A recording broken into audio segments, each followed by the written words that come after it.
নমস্কার। আজকে বিশ্ব কবিতা দিবস। এই দিনটিকে শ্রদ্ধা জানানোর জন্য আমি পাঠ করছি কবি শঙ্খ ঘোষের লেখা মুখ ঢেকে যায় বিজ্ঞাপনে। একলা হয়ে দাঁড়িয়ে আছি তোমার জন্যে গলির কোণে, ভাবি আমার মুখ দেখাবো, মুখ ঢেকে যায় বিজ্ঞাপনে।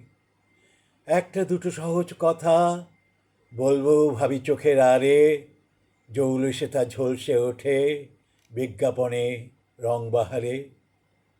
কে কাকে ঠিক কেমন দেখে, কে কাকে ঠিক কেমন দেখে, বুঝতে পারা শক্ত খুবই।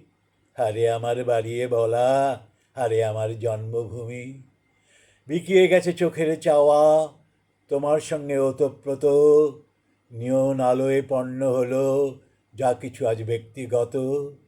মুখের কথা একলা হয়ে রইল পড়ে গলির কোণে, ক্লান্ত আমার মুখর শুধু ঝুলতে থাকে বিজ্ঞাপনে।